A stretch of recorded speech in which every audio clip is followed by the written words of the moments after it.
Bom dia, boa tarde, boa noite, boa madrugada para você, meu caro aluno e colega concurseiro que está nos vendo no nosso site euqueropassar.com.br. Estamos dando continuidade ao nosso curso de Direito Administrativo, onde, a partir desse momento, nós vamos falar sobre cada um dos tipos de benefício que nós vamos ter dentro dos variados regimes da assistência social, da Previdência Social brasileira, pessoal. Lembrando, como a gente estava falando sobre carência versus tempo de contribuição na aula passada, o que eu fiz?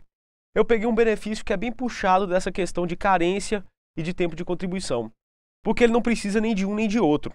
Então eu quis colocar ele agora para poder salientar com vocês essa diferença que ele tem frente a todos os outros benefícios que nós vamos ter, onde alguns o segurado vai ter que tá contribuindo, fazendo a carência, e todos os outros vai ter de ter a contribuição obrigatória.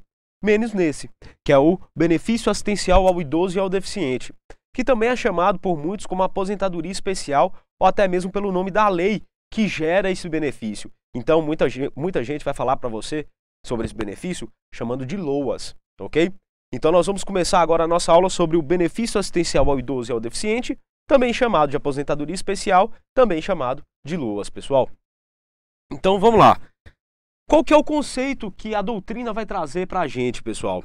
A doutrina e a lei vai trazer para a gente que o benefício assistencial, na forma de prestação continuada, está previsto no artigo 203, inciso 5º da Constituição Federal, e é devido no valor de um salário mínimo ao idoso e ao deficiente que comprovem não possuir meio de prover a própria subsistência ou de tê-la provida por sua família. Então, pessoal, qual que é a ideia desse benefício? Esse é um benefício que a gente pode ver como não tem contribuição, como não tem tempo de carência para pedir ele, a gente pode ver que ele é um benefício extremamente assistencialista. A sua natureza é assistencial. Por quê, pessoal? Porque ela visa ajudar pessoas que estão em certas necessidades sociais e essas pessoas não vão ter a capacidade nem de contribuir com o próprio INSS, com o pequeno valor que o INSS cobra para poder fazer os outros benefícios. Por isso, e por que isso? Por causa da situação onde eles se encontram, ou eles são muito idosos, e eles são deficientes que não conseguem prover a própria subsistência ou que não tem ninguém para provê-la por eles, pessoal. Então a Constituição Federal veio, no artigo 203, inciso 5º, poder estar trazendo isso aí para a gente acerca do LOAS e do benefício assistencial ao idoso e ao deficiente, né? Que é o nome correto da gente utilizar, provavelmente é o nome correto que vai estar saindo no nosso concurso. Qual que é o objetivo dele, pessoal? O objetivo é beneficiar idosos e deficientes incapazes de sobreviver sem o auxílio do Estado, independentemente de contribuição para a Seguridade Social. Então vocês podem observar que o LOAS, como eu disse para vocês, ele é assistencial, ele serve para isso. Esse benefício ele serve para isso, ele não serve para outra coisa. E além de não se cobrar essa necessidade de contribuição, o que o INSS também faz, pessoal, em relação a isso? Ele é para todos os idosos e deficientes incapazes, pessoal. E como é que a gente vai oferir essa realidade deles, se eles são realmente incapazes ou não? Como é que a gente vai fazer para impedir as fraudes? Isso aí a gente vai ver no decorrer do nosso benefício. Vale ressaltar, pessoal, que esse benefício não se confunde com a aposentadoria, tendo em vista que não requer o pagamento de contribuições para se obter o benefício, bem como não gera direito à pensão por morte e pagamento de abono anual, o chamado 13º salário. É importante a gente salientar essa diferença que tem, porque como se usa muito a nomenclatura aposentadoria especial, você pode vir a se confundir com os pré-requisitos de uma aposentadoria e o que uma aposentadoria dá aos seus beneficiários. Como a gente pode ver, o que automaticamente uma aposentadoria ela gera, além do pagamento, é óbvio, da pecúnia, o que é que vai ter? Não vai gerar, a aposentadoria gera a pensão por morte, gera também um pagamento de um abono anual, correto? Então, se você está se utilizando desse benefício, não tem como você chamá-lo de aposentadoria, porque ele não tem nenhum dos requisitos, no caso a contribuição, e também não tem nenhum desses benefícios que eu acabei de citar para vocês. Então, a gente vai observar também que a regulamentação desse benefício, ele se deu pela Lei 8.742 de 93 e não pela Lei 8.213. Essa é a Lei Orgânica da Assistência Social. E bem como ele também foi sancionado através de um decreto, o decreto 1744 de 95, pessoal. E nós vamos passar para vocês agora quais são os requisitos para a gente conseguir se enquadrar dentro deste benefício. A. Comprovação da deficiência ou da idade mínima de 65 anos para o idoso não deficiente. B. Renda familiar mensal inferior a 1/4 do salário mínimo por pessoa. E C. Não receber benefícios de espécie alguma. Pessoal, esses são os pré-requisitos que nós temos para que não necessariamente um segurado, porque não é necessário ser um segurado, possa se inserir no benefício. Então, como a gente pode ver, qual que é a primeira coisa que a gente vai observar? É o que a gente fala. Por isso, ela é um benefício de assistência ao idoso e ao deficiente. O que? Vai ser a comprovação da deficiência ou da idade mínima de 65 anos para o idoso não deficiente. Nós também vamos ter requisitos que são cumulados, pessoal. Então não basta você ter uma deficiência ou ser um idoso não deficiente com mais de 65 anos. Você também tem que ter uma renda familiar mensal inferior a 1/4 do salário mínimo por pessoa. E também não receber benefício de espécie alguma, pessoal. E nós vamos observar que existe somente uma pequena exceção aqui, que é o próprio benefício que nós estamos falando, correto? Mas o que mais a gente vai ver dentro dos quesitos do concurso público vão ser dentro do B e dentro do C, ok? Então nós vamos dar continuidade. Observe-se, pessoal, que a idade mínima de 65 anos para o idoso não deficiente passou a valer a partir da entrada em vigor do Estatuto do Idoso, que é a Lei número 10.741 de 2003.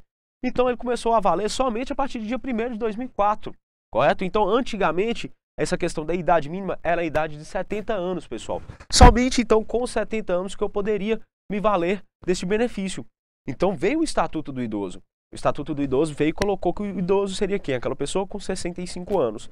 E isso vem correndo dentro da legislação local nacional que veio se adaptando a essa nova legislação, que é a legislação do idoso. É importante, pessoal, aliás, é importante a gente ressaltar que nós vamos ver vários posicionamentos e várias declarações legais que o INSS não vai levar em consideração. Essa aqui que eu acabei de tecer para vocês, acerca dos 65 anos, ela já está sendo, em questão da regulamentação da lei do idoso, ela está sim sendo aceita pelo INSS. E o INSS, através de um provimento interno, está mantendo o posicionamento dado pela lei do Estatuto do Idoso. Ok? E o que vai ser a renda familiar, pessoal? Para que a gente faça aquele cálculo de 1/4 do valor. A renda familiar é aquela cujo cálculo da renda per capita corresponde à soma da renda mensal bruta de todos os seus integrantes, dividida pelo número total de membros que compõem o grupo familiar. E aí, nós temos que ver que ela tem de ser inferior a 1/4 do salário mínimo, pessoal. Então, se eu tenho 4 pessoas e somente uma delas ofere um salário mínimo, nós vamos ver que eles vão se encaixar exatamente no 1/4 do salário mínimo, correto? Então, ele tem de ser de 1/4 a menos, de 1/4 para baixo desse salário mínimo, que é essa renda mínima para poder se inscrever dentro do LOAS. Nós vamos também, pessoal, ver que é considerada pessoa portadora de deficiência aquela incapacitada para a vida independente e para o trabalho, em razão de anomalias ou lesões irreversíveis de natureza hereditária, congênita ou adquirida, pessoal. E nós vamos ver também, acerca da deficiência, que essa incapacidade, a deficiência e a incapacidade para a vida independente para o trabalho, ela é avaliada através de uma perícia médica do próprio INSS. Mas isso não só encerra para a gente o que a gente tem, a celeuma que nós temos dentro da incapacidade. Agora nós vamos observar que em relação a menores, como é que o LOAS ele vai funcionar, como é que esse benefício de assistência ao idoso e ao deficiente ele vai funcionar. Em relação aos menores de 16 anos de idade, apenas será verificada a existência de deficiência e o seu impacto na limitação do desempenho de atividade e restrição da participação social, compatível com a sua idade, sendo dispensável proceder à avaliação de incapacidade para o trabalho. Então, quando a gente trata com menor de idade, pessoal, para ele poder receber isso, nós vamos ver o impacto que essa lesão, que essa enfermidade, ou que qualquer outra coisa que vier dessa anomalia, que vier a dificultar, a limitar, ou até mesmo cercear totalmente a sua locomoção, ou então a sua vida social, o que nós vamos observar? Isso vai ser observado por um assistente social, que vai fazer um relatório in loco, e o que ele vai ver para a gente? Vai ver qual é o impacto social na vida dessa criança ou desse adolescente, como é que ele vai sobreviver posteriormente, como vai ser a renda dele, será se ele vai ter condição de no futuro, o problema dele ele pode ser, o próprio corpo vai se adaptando, a própria sociedade vai se adaptando, e ele vai ter uma resposta da sociedade, ele vai conseguir ter um emprego, ele vai conseguir ter um estudo, ele vai conseguir prover o próprio sustento. Então é isso que vai ser analisado. E também o impacto que vai ter dentro da vida social dessa pessoa. Se ele pode se locomover para fora de casa, se ele pode ir a pontos sociais onde as pessoas se encontram, se ele está inserido no meio social. Então tudo isso vai ser avaliado para se ter uma base dentro do benefício de assistência. A jurisprudência, pessoal, já pacificou o entendimento de que a incapacidade para a vida independente é caracterizada não apenas quando impede a pessoa de exercer as atividades mais elementares, como quando impossibilita de prover a sua própria subsistência.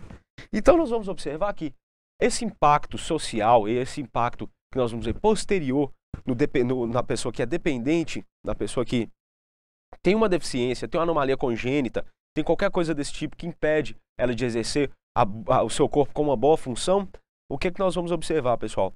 Não somente aquela questão de como vai se proceder dentro da vida dele, mas principalmente como essa impossibilidade atua para ele prover a sua própria subsistência. Porque quando você é muito novo e você sofre um problema que te deixa paraplégico, você perde a movimentação das pernas, só que você ainda está apto para o quê? Para um serviço administrativo, para alguma coisa desse gênero. Só que acontece que muitas pessoas elas não estão aptas a toda forma, aliás, elas não estão aptas de forma alguma para o trato laboral. Por isso o Estado ele tem de vir tentar sanar esse provimento, essa falta de provimento que essa pessoa não consegue para si. Então, esse benefício ele tem esse condão assistencial. Para os fins de apuração da renda familiar, pessoal, a Lei nº 8.742 de 93, ela não é clara em delimitar o conceito de unidade familiar. Então, a turma de uniformização dos Juizados Especiais Federais, o TNU, tem um entendimento de que se considera família o conjunto das seguintes pessoas que vivam sobre o mesmo teto. Então, esse é um dos requisitos que nós vimos lá nos requisitos que a gente viu para se conseguir o benefício.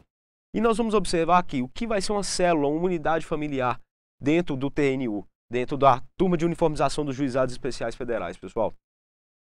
O cônjuge, o companheiro ou a companheira, os pais, os filhos não emancipados menores de 21 anos ou inválidos, pessoal.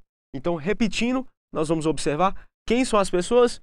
O cônjuge, o companheiro ou a companheira, os pais, os filhos não emancipados menores de 21 anos ou inválidos, pessoal. E o que acontece? Não sendo considerada para este... Aliás, nós temos de observar aqui, não é considerado para este fim a renda de outros componentes do grupo familiar, tios, primos, primas, irmãos e filhos maiores, por exemplo, ainda que vivam sobre o mesmo teto. Isso é a jurisprudência que entende para a gente. O INSS também adota este entendimento, conforme Instrução Normativa número 20, no seu artigo 624, pessoal. Então a gente observa que todo esse posicionamento de que quem faz parte da célula familiar é somente o cônjuge, o companheiro, a companheira, os pais, os filhos não emancipados menores de 21 anos ou inválidos, mesmo são considerados assim, e os outros que não fazem parte dessa lista não são considerados mesmo se morarem sob o mesmo teto, pessoal. Porque o que a gente vai entender aqui é a capacidade dessas pessoas, desse grupo, desse pequeno grupo familiar, de se autossustentarem. Porque o irmão mais velho, o filho mais velho, aliás, o filho emancipado ou maior de idade, o irmão mais velho ou emancipado, ele vai estar o quê, pessoal? A emancipação ela serve para ele ter uma vida pessoal própria. E a maioridade ela serve para quê? Ela serve para trazer esse condão de emancipação, de responsabilidade. Então essa pessoa está apta para poder conduzir a sua própria vida e criar a sua nova família. Então a gente vai observar que os esforços dele, para o INSS, para a jurisprudência, é que os esforços dele estão focados, para a construção de uma nova família. E não a manutenção da antiga, que quando ele fazia parte dela já tinha condições de se manter. Desta forma, o que deve ser verificada é a existência de renda oferida pelo requerente, o idoso ou deficiente, ou a inserção em grupo familiar com a obrigatoriedade de sustento, pessoal. Então, o que é que nós vamos observar? Vamos observar se esse requerente ele faz jus a esse benefício, ou seja, se ele é idoso ou se ele é deficiente, correto? Nós vamos ver se na família dele vai estar todo mundo contribuindo, e essa contribuição ela vai ser o que? Ela vai ser menor de 1/4 do salário mínimo. Então a gente tem de observar, esses são os dois primeiros pendões que nós vamos observar para se conseguir esse benefício, pessoal. E aqui nós vamos encerrando a nossa aula do LOAS, do nosso benefício de assistência social, aliás, o nosso benefício ao idoso e ao deficiente. E eu espero vocês nas nossas próximas aulas aqui no nosso site euqueropassar.com.br. Aguardo vocês. Até mais, pessoal.